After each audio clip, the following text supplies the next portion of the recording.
권익위원회 내부자의 제보로 시작된 전현희 권익위원장에 대한 감사. 무려 10개월간 진행된 감사의 최종 결과가 지난 9일 금요일에 발표가 됐죠. 13건에 대한 감사를 진행했는데요. 골자는 이렇습니다. 7건은 문제없음. 나머지 6건에 대해서는 감사에서 확인된 내용 그대로를 보고서에 적겠다. 그 6개 가운데 3건은 기관에다가 주의를 준다. 자, 이 결과를 두고 전현희 권익위원장은 이거 봐라, 무혐의가 확인됐다. 이렇게 말을 했고요. 국민의힘에서는 무혐의 호소인 코스프레하는 거다. 이렇게 비판을 했습니다. 전현희 위원장 오늘 긴급 간담회를 열 계획이라고 하는데요. 그 전에 뉴스쇼에 먼저 출연했습니다. 전현희 권익위원장 지금부터 직접 만나보죠. 어서 오십시오, 위원장님. 안녕하세요. 한 10개월 만에 최종 감사 결과 보고서가 나온 건데 최종 보고서 원본은 당사자도 처음 보신 거죠? 네, 그렇습니다. 그리고 그렇죠. 방금 앵커님이 말씀하신 그 감사 결과의 내용은 틀렸습니다. 사실이 아닙니다. 그게 무슨 말씀이시죠? 지금 이번 감사는 저는 빈송 감사이고 실패한 감사다. 이렇게 규정을 하는데요. 방금 앵커님 말씀하신 걸로 하면 뭔가 그럴듯하게 결과가 있는 걸로 보이잖아요. 이번에 감사원 사무처가 그렇게 왜곡, 조작, 물타기를 한 것입니다. 실제로 감사원의 최고 의결 기구가 감사위원회잖아요. 그리고 감사원 사무처는 일종의 공소장을 감사위원회에 제출을 하는 거고 그게 사무처가 제출한 감사 결과고 감사위원회에서 최종적으로 당사자인 저희 소명과 또 감사위원회에서 확인한 증거와 또 사무처에서 제시한 감사 결과 이걸 종합해서 최종적으로 감사위원회에서 의결을 하는 게 최종 결과죠. 그 결과는 저에 대한 감사위원회에 회부된 8가지 쟁점 모두 무혐의입니다. 불문 결정입니다. 책임을 묻지 않는다. 불문 결정이 최고 의결기구에서 났다. 감사원에서는 불문이라는 용어를 쓰고요. 검찰에서는 무혐의라는 용어를 쓰고요. 말이 좀 어렵더라고요. 불문이라는 게. 그러니까 무혐의라고 생각하면 같은 내용입니다. 제가 지금 첫 질문을 이 최종 보고서를 딱 받아들고 전체를 읽은 소감이 어떠셨습니까?를 첫 질문으로 드리려고 했는데 이미 지금 소감 말씀하셨네요. 왜곡이고 물타기고 빈손 감사라는 게 확인됐구나. 실패한 감사다. 이렇게 규정할 수 있고요. 왜냐하면 저를 표적으로 감사를 시작했잖아요. 정권에서 이제 사퇴하라, 물러나라 이런 게 대통령부터 집권 여당의 실세들이 끊임없이 사퇴를 종용하고 있는 와중에 갑자기 유병호 사무총장이 튀어나와서 권익위원장에게 묵과할 수 없는 심각한 비위의 제보가 있다. 감사원 사무총장. 그래서 이 제보를 확인하기 위해서 감사원 감사를 권익위에 하겠다라고 감사를 시작을 했어요. 그러니까 사퇴 압박을 하는데 당시에 감사원장은 감사원은 대통령 국정운영 지원기관이다. 이렇게 해서 무리를 빚고 사무총장은 갑자기 권익위원장 비제보가 심각한 비제보가 있어서 감사하겠다. 장관급 기관장에 대해서 복무기간 감사하는 거 들어보셨습니까? 사상 유례 없는 사실상 제가 처음으로 알고 있습니다. 복무기간 감사. 그런데 그를 갑자기 하겠다고 권익위에 들어와가지고 감사를 해서 감사위원회에서 이번에 저에 대해서 8가지 모두 무혐의 결정 내렸습니다. 실패한 감사 아닌가요? 자, 지금 이제 이 결과 보고서를 금요일에 많은 국민들도 처음 보신 거잖아요. 근데 왜 감사원 사무처가 이 내용을 은폐했습니다. 제가 불문 결정을 모든 쟁점에서 받은 것을 은폐를 하고 방금 앵커님이 말씀하신 이 내용으로 지금 발표를 한 거예요. 그 내용이 뭔지를 지금 보면서 도대체 뭐라고 적었길래 전현희 권익위원장은 이토록 지금 격앙되신 건가. 그리고 국민의힘에서는 거봐라 이거 무혐의 호소인인 거다라고 말하는 건가를 보면서 좀 얘기하겠습니다. 자, 저희가 유튜브와 레인보우로 지금 감사원이 최종으로 발표한 그 표를 보여드리고 있어요. 13가지 항목이 쭉 적혀 있고요. 그 13가지 항목, 13건에 대해서 확인 결과라고 옆에 써놨습니다. 표를 지금 보여드리고 있는데 13건 중 7건은 특별한 문제점이 발견되지 않았음 이렇게 써 있어요. 심플해요. 그런데 6건에 대해서는 확인된 내용을 본 보고서에 기재 이렇게 써 있습니다. 그 6건이 뭐냐면 전 위원장님이 상습 지각을 했다는 의혹, 또 갑질한 직원을 위해서 탄원서를 써줬다는 의혹, 또 추미애 전 장관 등에 대한 유권에서 부당처리 의혹 등등등에서 6건인데 확인된 내용을 보고서에 기재한다 이렇게만 써 있습니다. 그러니까 주의, 경고 뭐 이런 식의 징계 처분이 내려지지는 않았지만 그냥 감사 결과 확인된 내용을 기재하겠다 이런 거예요. 저 내용이 허위 조작 내용입니다. 지금 13건의 지금 표로 만들어서 예. 감사원 사무처가 저걸 감사 결과 보고서에 저렇게 올렸는데요.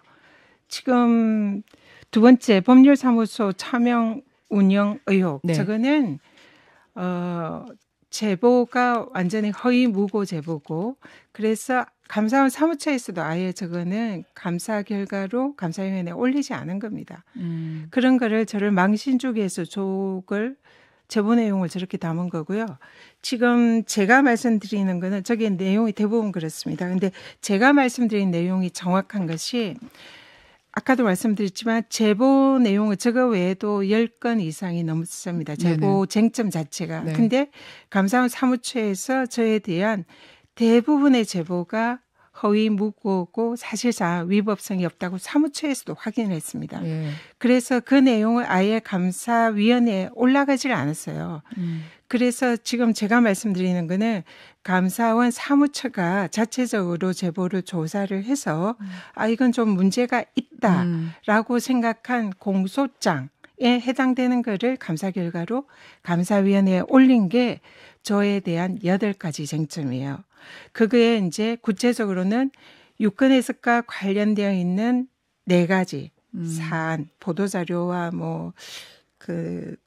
직원에게 미역국집에서 강요를 했다 아니면 라디오 방송에 강요해서 출연을 해서 허위 발언하게 했다 이런 취지의 4가지 그리고 감사방해 자료 제출 불응 그리고 또 SNS에 법적인 문제를 올린 이 행위 이 2개 감사방해해서 6개 그다음에 탄원서에 서명한 거 그리고 마지막으로 근무기간 미준수 이 8가지입니다. 이게 감사원 사무처가 저에게 문제가 있다라고 최종적으로 감사위원회에 올린 거고요. 예, 예. 감사위원회에서 저한테 소명을 요구한 게 이 8가지고요. 자, 위원장님 죄송합니다. 시간은 별로 없는데 네. 복잡한 내용을 너무 깊게 들어가면 또 국민들이 이해를 못하셔서 제가 이해한 게 맞는지를 확인해 주시는 방식을 한번 좀 취해보면 어떨까요? 그래서 저 사연에 다 그러니까 보면 허위 조작이라는 거죠. 그러니까 전 위원장님은 특별한 문제점이 발견되지 않았다는 거 문제 없다는 거니까 문제 없는 거고 저기에서 확인된 제보 내용을 본 보고서에 기재한다고 써 있는 것들도 사실상 주인이 뭐니 내려진 징계는 전혀 아니니까 결과적으로는 불문 하나도 문제 없다는 게 발견된 거다 이렇게 주장하시는 거 맞고 저에 대해서는 모두 다 불문이고요. 우리 권익위 직원들에 대해서는 기간주의가 하나 네. 그리고 직원들에게 주의를 경고를 주는 게 4개 1명은 징계 네. 그리고 하나는 저에 대해서 기관주의가 하나가 있습니다. 기관주의. 예. 국민의힘에서는 저기 봐라 상습 지각 같은 거 봐라. 내용을 하나하나 뜯어다 보면 혐의가 입증된 거나 다름없다. 그렇기 때문에 이거는 불문이 나왔더라도 문제다. 국민의힘에서 주장하는 무혐의 호소인이라든지 네. 제가 문제가 있다라고 하는 것 자체가 감사원 사무처가 이렇게 허위 조작한 감사 결과서를 내서 그걸 가지고 말씀을 하는 거고요. 그 부분도 저에 대한 명예훼손이고 허위 조작 발언이라 그 부분도 제가 법적으로 문제를 좀 삼으려고 생각을 하고 있습니다. 지금 제일 문제 삼고 있는 게 상습 지각 부분이더라고요. 상습 지각 부분도 제가 그 감사원에 이제 그게 상습 지각이 아니라 이제 근무 기간 근무 시간 미준수 항목으로 예. 되어 있어요. 근무 시간은 주 40주잖아요. 네. 제가 실제로 평균적으로 근무한 시간은 주 60시간 이상이고 네. 그리고 실제로 주말도 없이 새벽부터 밤늦게까지 일을 한 게 명백한 사실입니다. 근데 감사원이 이번에 저에게 저렇게 뭐 근무 시간을 준수하지 않았다라고 지금 발표를 한 것은 감사원 사무처가 자기들이 일방적으로 추정해서 조작한 결과입니다. 그리고 감사위원회에서는 저희 소명을 듣고 저희 소명이 맞다. 그래서 위원장에게는 근무 시간과 관련돼서 아무런 위법 부당함이 없다라고 결정을 한 게 감사위원회 결정인데 감사원 사무처는 이걸 은폐를 하고 그 자기들이 일방적으로 조사한 내용 그러니까 공소장이죠. 네. 그걸 지금 게재를 한 겁니다. 그러니까 재판의 결과문을 게재한 게 아니라 공소장을 그렇죠. 공개했다. 그러니까 이 당사자의 변론 내용이나 당사자가 주장하는 증거 자료랑 그걸 반영해서 감사위원회에 결정을 해서 무혐의다라고 결정을 한 걸 은폐를 하고 일방적인 내용을 이렇게 게재를 해서 공개해서 저를 지금 뭐 근무태만범, 파렴치범 이런 걸로 망신을 주고 있는 거죠. 그래서 이거는 명예훼손이자 무고에 해당하기 때문에 이 부분도 분명히 법적 조치를 하려고 합니다. 조금 자세히 보니까 2년 동안 외부 일정이 없었던 238일을 조사해 봤더니 오전 9시 이후 출근한 날이 195일이더라. 하지만 징계를 주지 않은 이유는 정무직 기관장의 그 내용이 네. 엉터리라는 겁니다. 그러니까 엉터리라는 네네. 것이라도 국민들께 소개를 하고 그래서 문제가 없다라고 결론이 나온 걸 제가 말씀드리려고 합니다. 네네.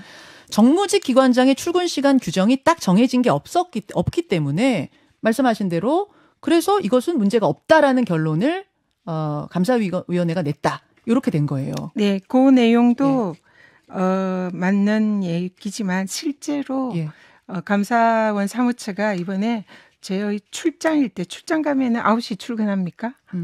출장인데도 저는 9시 출근해야 한다. 이런 규정을 적용을 해서 제가 뭐 서울 사무소는 우리는 출장으로 분류가 되거든요.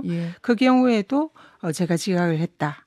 그리고 세종 사무소에 출근할 때도 실제로 제가 정시에 출근하거나 아니면 조금 늦게 출근했을 때는 근무 시간을 훨씬 더 늦게 퇴근을 하고 일을 훨씬 많이 했음에도 불구하고 이런 모든 사실을 은폐하고 마치 제가 근무를 아주 태만한 것처럼 이렇게 허위 조작 결과를 낸 겁니다. 결과적으로는 그래서 어떤 것도 책임을 지울 수 있는 게 없다라는 결과가 나왔는데 그 과정을 감사원이 쭉쭉쭉쭉 다 적음으로 인해서 망신을 줬다. 그런 말씀이신 거죠? 그리고 그 대부분의 언론이 제가 건태에 문제가 있다. 그리고 유권 해석 조작 개입을 했다. 이런 식으로 감사원의 의도에 부합하는 그런 언론 보도를 한 거죠. 그러니까 국민의힘이 제가 무혐의 호소인이다라는 이런 엉터리 논평을 낸 거고요. 이 감사원에서요. 감사 결과 발표할 때 이렇게 지금 말씀하신 공소장처럼 자세한 그 과정들을 원래는 발표 잘 안 하나요? 안 하는 게 아니라 못하게 되어 있습니다. 감사위원들이 왜냐하면은 저한테 아무런 문제가 없다고 감사위원들이 일종의 판결을 한 거잖아요. 근데 검사에 해당하는 공소장을 그 판결을 무시하고 이렇게 올린 겁니다. 그러니까 원래는 기재할 수 없고 감사위원들도 그걸 기재하지 말라고 했는데 감사위원들의 그러한 지시도 무시하고 감사위원회 결재도 받지 않고 사실상 그걸 올린 겁니다. 그래서 이거는 엄청난 국기문란 행위고 범죄 행위입니다. 그래서 이 부분에 대해서는 명명백백하게 진실을 밝혀서 법적인 조치를 할 예정입니다. 언제 소장 제출하십니까? 조만간 준비를 해서 조치를 하겠습니다. 알겠습니다. 과정을 저렇게 자세하게 적은 거는 감사원에서는 국민적 관심이 워낙 높은 사안이었기 때문에 우리는 과정도 저렇게 공개한 거다 이렇게 이야기를 합니다만 국민적 관심이 높은 사안이면 지금 장관급 고위공직자들의 경우에는 이런 건대 관련돼서 사실상 기준이 없습니다. 그래서 이런 근무 시간과 관련된 감사는 저를 처음으로 했고요. 지금 그렇게 국민들 관심이 궁금하다면 대통령부터 시작해서 장관급 이상 고위공직자들을 모두 근무 시간을 전수조사해야 됩니다. 그러면 제가 장단컨대 그 어떤 장관보다 훨씬 모범적이고 더 열심히 근무한 걸로 나올 거라고 확신합니다. 알겠습니다. 전현희 권익위원장 이제 임기가 얼마 안 남으셨어요. 이번 달 27일이면 이제 임기 만료인데 임기 끝난다고 전현희라는 정치인께서 은퇴를 하시는 건 당연히 아닐 거고 그다음 계획은 어떤 계획 가지고 계세요? 지금 현재는 임기 이후에 뭘 할지 이런 거에 대해서는 계획을 할 지금 정신적 여유가 없고요. 일단은 현재 저에게 주어진 역할을 무사히 마무리하고 그리고 우리 권익위 직원들과 함께 남은 시간 동안 좀 더 추억을 쌓고 권익위 직원들과 함께 좋은 시간을 많이 보내고 싶다. 요즘 그런 생각을 하고 있습니다. 제가 전현희 위원장 국회의원 하실 때도 굉장히 인터뷰를 많이 했는데 오늘처럼 뭐랄까 표정이 어느 때보다 좀 비장한 표정? 제가 제대로 읽은 건지 모르겠습니다. 원래 되게 좀 부드러운 스타일이시잖아요. 오늘은 상당히 이분이 비장하고 좀 격앙된 느낌도 제가 받고 맞습니까? 네. 10달 동안 감사원의 이런 허위 조작 감사로 사실상 사퇴 압박 표적 감사의 범죄에 제가 희생양이 되었다 이렇게 생각하고요. 그 과정에서 느낀 분노라든지 이 감사원의 정치적 중립 훼손 행위라든지 범죄 행위에 대해서 사실상 이 문제에 대해서 단호히 대처하고 진실을 국민에게 알려서 감사원의 위상을 바로잡아야 되겠다. 그런 사명감을 가지게 되었습니다. 그래서 투사가 본의 아니게 된 것 같습니다. 투사가 20초 남았는데요. 그러면 곧 다가올 큰 정치적 이벤트 총선에서 망설이거나 주저함 없이 달려나갈 가능성도 열어두고 계십니까? 가능성 자체는 배제하지 않은데요. 지금은 구체적으로 거기에 대해서 생각은 해보지 못했습니다. 알겠습니다. 여기까지 오늘 전현희 권익위원장의 입장 들어봤습니다. 고맙습니다, 위원장님. 고맙습니다. 김현정의 뉴스쇼는 시청자 여러분의 참여를 기다립니다. 구독과 좋아요, 댓글 잊지 않으셨죠? 알림 설정을 해두시면 평일 아침 7시 20분 실시간 라이브도 참여하실 수 있습니다.